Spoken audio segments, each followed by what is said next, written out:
Salutations! Welcome to Loving the Language of Literacy. My name is Sophia Lee, and today I'll be telling you my top 15 books of 2015. I'm going to start off this list by telling you that these are not actually my initially favorite books. I went through my list and I was like, while it still is on this list, I can't make it number one anymore just because of its emotional resonance and how I feel about it way after. We are talking about books I have read from January 1st to December 30th. These are just the books that I really feel after this entire year, if I read them in July, January, or November, are truly my favorites. Some of these, surprisingly, are not 5 out of 5 stars. One of them I actually thought I was going to give it 2 out of 5 stars for the majority of the novel, but then after thinking about it a lot, after discussing and wrap-ups and reviews, some of these books just stuck with me and followed me throughout all these months, and I really do think they deserve the higher spot or even the spot at all on the list. Another thing to be noted is that I read 150 books. When you read 150 books, choosing your top 15 in 2015 is really only choosing the top 10% you read over the entire year. And so I'm going to start off with an honorable mention because I've made like 3 videos about it and it kind of has to have some mention at least on this list, but it's not actually part of the official class of 2015. The honorable mention I am talking about is Paper Towns by John Green, which I gave, I'm not even sure at this point, I believe it was a 5 out of 5 stars, but now that I'm thinking about it after all these months, I think I should have given it a 4.5 out of 5 stars. After just thinking about the flaws I found with the characters and the story and just the unrealistic, heightened sense of not reality that John Green uses, for what it was worth, it gave me this complete feeling of wanderlust and just the extra push I needed to get out there in my city, to go on 16-mile bike rides because I just felt like it, to run half marathons. I only did one this year, but whatever. And I just truly felt that it needs its place on there because of how inspirational and how just motivating it was for everything that I did this year because of Paper Towns. Number 15 on this list has an 18-minute long book talk that I made back in February. And now that I think about it, 18 minutes is just such a long time. I don't know how I came up with enough things to discuss. I tried to rewatch it the other day and I was like, no, I can't make it to myself of talking through 18 minutes of this book, so I don't know how anyone else could. But that is All the Bright Places by Jennifer Niven. She has written a bunch of adult novels. This was her first venture into young adult. This book had these qualities that a lot of John Green, a lot of just contemporary novels have, where you feel they aren't that realistic and they're just part of this beautiful glass case where you like to look at the story and just tap it and just try to experience it through this glass, but it's not an actual real gritty saga. Regardless, it was dual point of view. It had excellent symbolism. It also inspired wanderlust. The whole premise of it was this boy and girl meet and they have to record all of these monuments in the state of Indiana or Illinois. I still can't tell you what it is. I couldn't tell you in the book talk. I actually have to look it up. Then we have here another book that was super hyped up back in July and June of this year. It's a release by a debut author. I read it in a single sitting on the 3rd of July. It featured a ton about what happens when who you've been hanging out with all of your life maybe isn't who you should be hanging out with. Maybe you've been hanging out with them because that's all who's left. But then you realize that you change, you have different goals, you have different wants out of interactions you have with people. There was this whole aspect of it where there's this underground poetry society where they met spontaneously and just recited their own poetry. This also focused a main character with OCD, which is obviously a very prevalent mental illness, but is also one that is sometimes used more of as an adjective versus an actual disorder. And I love the way that the author treated that, didn't make it so much as a handicap while still stressing how it impacts people's lives. Coming in at number 13, we know we all have to add that cutesy contemporary that just made us feel the feels so much and feel like, why can't I have you character as my boyfriend? Just why? And that book for me was The Start of Me and You by Emery Lord. If you follow her on Twitter, she has such a powerful feminist voice that speaks up for human rights and social issues. I want to be an author like her. I want to be a person like her just because of the way that she expresses her opinion so freely and just doesn't ask for validation at all. To talk about the actual book, I read this when I was going through traveling hell. I was stuck overnight in the Newark airport. I just started it, I think after I got off the plane, and while I was waiting for like 5 hours and my flight kept getting delayed, and then eventually canceled. And the start of Me and You got me through it. It was so freaking adorable. For number 12, of course, we have to have our Colleen Hoover novel. I mean, that is kind of just a must at this point. Hashtag just saying. If you enjoy new adult, or even if you don't like new adult, Colleen Hoover is a voice that is completely different from anyone else I've ever read in the genre. Closer to the beginning of the year, I had like 3 of them on the list, but I had to narrow it down to 1, and I narrowed it down to the one where I felt it was most prevalent, and that is Confess. What I loved most about this is that it featured young love and was so touching in terms of the feelings and how close you feel this person. And you may or may not know this, but this year I had my first love and then lost him to unforeseen circumstances. I read this right after we broke up, and it was so relatable. You feel like there's this fiery core while you're reading Colleen Hoover, and when the climax of the story happens, you're just like, oh my god. And you're just stuck in this euphoric bliss known as Colleen Hoover's writing for eternity. Then we have a book where the movie, I believe, is a bit more prominent in pop culture than the actual book, and everyone at least knows the phrase, even if they know nothing about the actual story. And that is the first rule about Fight Club: you don't talk about Fight Club. Of course, that is Fight Club by Chuck Penwick. I read this book on a whim. It's one of those kinds of books where you have to go into it knowing absolutely nothing, that is just featuring this guy. You never expect what's going to happen. And this book probably would have made it higher onto the list had I not been in this really busy time in my life where I was not able to read it consecutively. And I also would recommend if you read it in exactly 1 sitting, which of course I condone. Number 10 on the list, we have Mr. Penumbra's 24-Hour Bookstore by Robin Sloan. BookTube is the only reason I know this book exists, and I thank you, glory hallelujah, for that, because it was so perfect. It was basically about this guy who is into computers. He doesn't really know what he's doing with his life. And one night, unexpectedly, he stumbles across Mr. Penumbra's 24-Hour Bookstore, and he ends up getting the night shift. He has all these mysterious things happen to him. It's very much a magical realism. You feel so immersed in the love for reading and the reasons why you read and try to experience as many different books as you can in a lifetime. And if you're wondering why it's worth it anymore, why you can't just sit on the couch and watch Netflix, which I know we've all been guilty of, then read Mr. Penumbra's 24-Hour Bookstore, just because it will inspire you and ignite your love of reading again. The next book is number 9, and the only reason I read it was because of my best friend in the entire world, Island. She just picked it up off my bookshelf and was like, hey Sophia, can I borrow this? And of course I was like, yeah, I'm not getting it anytime soon, trust me. She read it in basically 1 night. She came back to school the next day and was like, Sophia, you're reading this, I'm giving it back to you, read just now, do it. I read it in less than 24 hours, through school, through global, through French class, through all the other classes I probably should have been paying attention in, and it was brilliant. This book follows a girl who was raped and just the PTSD she experienced because of it, and the fear that she felt, how she thought it was her fault, as well as how she was too, I don't know what the word is, sympathetic, and didn't want to ruin her rapist's life. This boy named Bodhi, who lost his mom in the very beginning of the story, and who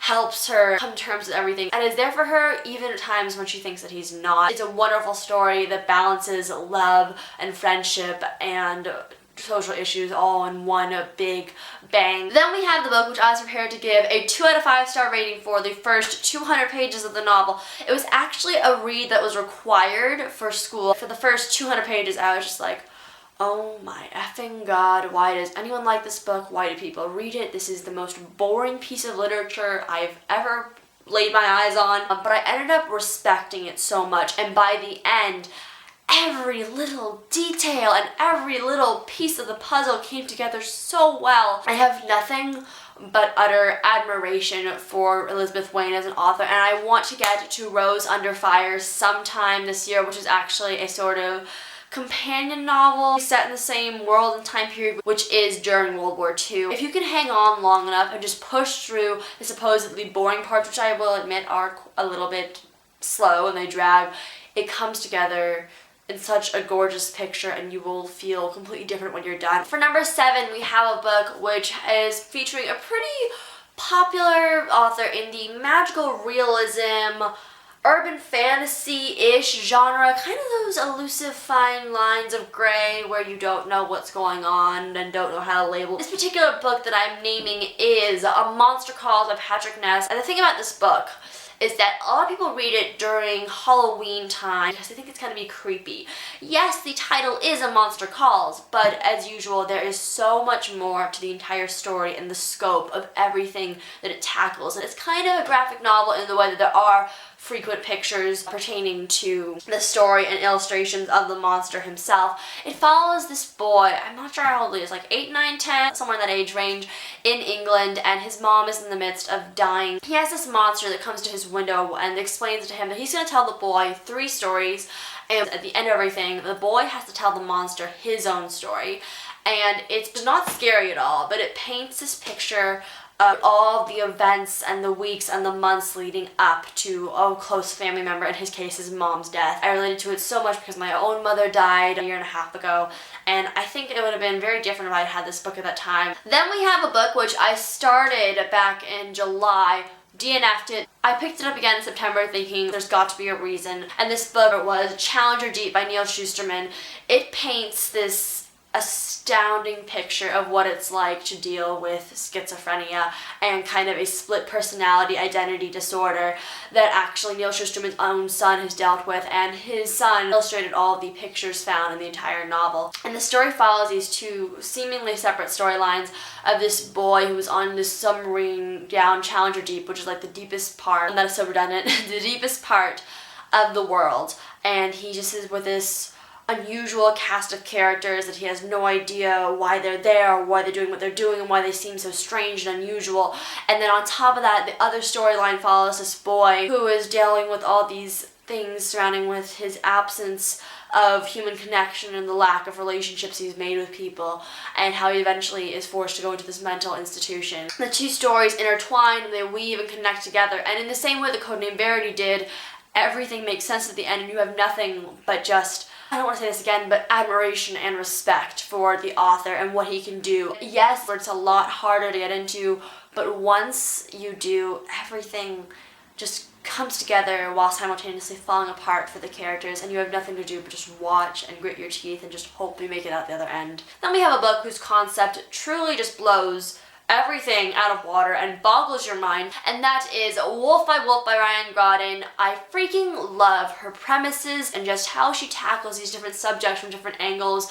This is a alternate universe historical fiction sort of magical realism. I know it's a lot to handle. It follows this girl named Yal and what would have happened if Hitler had won the war, and hosts this annual Axis tour on motorcycles from one end of Europe to the other end of Asia. Her job is to impersonate the previous year's winner and the only female champion of this Axis tour in order to get close enough to Hitler at the victory ball and assassinate him as part of the rebellion. I can't even describe this. It takes you on this completely wild ride and leaves you with just so much excitement and passion, and of course the feeling of just dying until the sequel comes out. And for the record, I thought this was going to be a standalone until I looked on Goodreads and I was like, oh wow, this is a duology. Thanks Ryan Grodin for ruining my life. This year was the year of this author who is so popular in the booktube community, in the real world community, in basically any community where people read text, and she is none other than Rainbow Rowell. I had a lot of just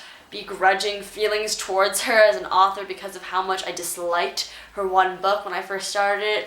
I actually ended up reading all of her novels except for her newest one, Carry On, and the one I am featuring in these favorites list in particular is Eleanor Park. The story is about 2 misfits falling in love. This is set somewhere in the 1990s and is basically just a different world, a different picture where there's still a lot of racism against Asians on Park's end, and on Eleanor's, she's part of this family which basically just doesn't want her and feels that she's such a burden. There's a lot of focus also on just body imagery and self-confidence. It hits basically every mark as if there was some sort of checklist for having a diverse, beautiful, young adult novel, and I can't tell you anything besides the fact that I was just overwhelmed with everything I felt because of this novel and for it. Number 3 on this list, we have another novel I read in July. July was actually the best reading month all year in terms of my favorite novels. This, of course, has the longest book title in the entire freaking universe, and I have a whole book talk on it, and that is Aristotle and Dante Discover the Secrets of the Universe by Benjamin Aliri Sens. I think we've all heard of it at this point. This follows these 2 friends named Aristotle and Dante in the 1980s. I can't really describe to you the actual events that go on in the story, because it is such an all-encompassing view into a snapshot of their life and just how these two characters are coping with the growing up and with distance. It's such a story of self-discovery, and obviously this is known a lot as an LGBT book, and I actually didn't think it was going in an LGBT direction at all until I read to the very end, because it was such a slow, simmering relationship, and everything came together so beautifully, and I was rooting for them the entire time, and it was just such a great novel. Number 2 on this list is actually the very first book I read this year, which I find really astounding, actually, that I remembered it this long and how it had such a place in my memory, because my memory just sucks. We all know I can't remember the main characters a day after I read them. And this book, of course, is a classic adult-ish science fiction novel, and that is Ready Player One by Ernest Cline. What can I say besides the fact that I am not into 1980s pop culture whatsoever? I am not interested in video games, but regardless of that, I enjoyed this hell of a ride. It was so immersive. The whole point of the story was actually that you could wear this headset and these, I don't know, gloves almost, and be able to live your life in the oasis and go to school there and make money there and go on adventures and quests, and it was such a different step away from reality that we all know. And I loved the story it told. I loved the kind of whole goal and game behind it, where this main character had to go through these 3 challenges to get this huge fortune, and if you think you're gonna hate it, you most definitely won't, and you will find something in there that you can hang on to and relate to throughout the entire novel. Now we're gonna go to the book that we have all been waiting for. This is actually a novel by an author who I have not wanted to read. And I keep saying both because I did read both of his novels, but one of them is a lot more well-known than the other, and I actually am choosing the not as well-known one for my very favorite book of 2015. It's probably one that's kind of unexpected. I haven't pushed it a lot. I haven't raved about it on social media. I haven't really made a video about it either, but if I was going to have an anthem for this year for myself as a reader and as a human being in general, I would definitely choose this novel, and that is I Am the Messenger by Marcus Zusak, the author of the very well-known book Thief. This book follows a man who, again, is kind of lost, doesn't really know what he's doing with his life, and one day he intercepts this robbery, and this guy is put away in jail, and then all of a sudden he has all these cards come to him in the mail, like playing cards, and on them are written these different clues. There's sometimes names or places or locations or things in general, and he has to somehow discover a way to help these people and stop bad things going on, and these tasks keep getting more dangerous and more dangerous. It not only captured my interest from the very beginning, but it also just took me on this wild ride that I never actually expected. I didn't know what was happening, I didn't know why things were happening, but I hung on, and by the end, the lesson behind everything was so different from what the own character thought was the goal of these cards being left on his doorstep, and it really is a marker for humanity and how good humanity can be amongst all the bad that we hear on the news. There's so much out there that you're not looking for. They can open your eyes up to the actual world you're living in, because yes, there's a lot of crap going on, but there's also so much good. And this is the book that explained and taught me that very important lesson. Tell me in the comments below if you expected these books to make it onto my list, if you expected the particular order they were in, what your favorite books of 2015 were, what you are most looking forward to reading in 2016, and just tell me everything about how your life has gone this year. I want to hear it all. Anyways, thank you so much for watching. I hope you have a fantastic 2016. Keep calm, read on, and I will see you in a new video very soon.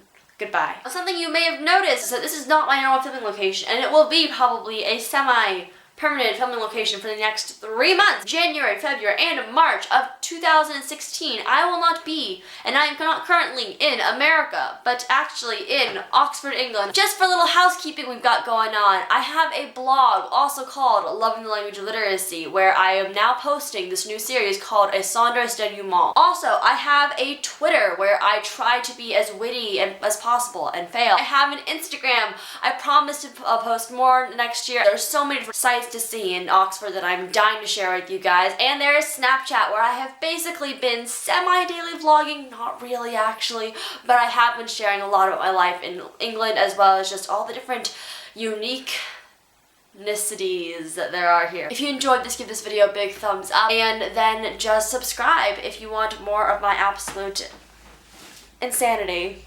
I don't know what I was doing there, but let's just go with it.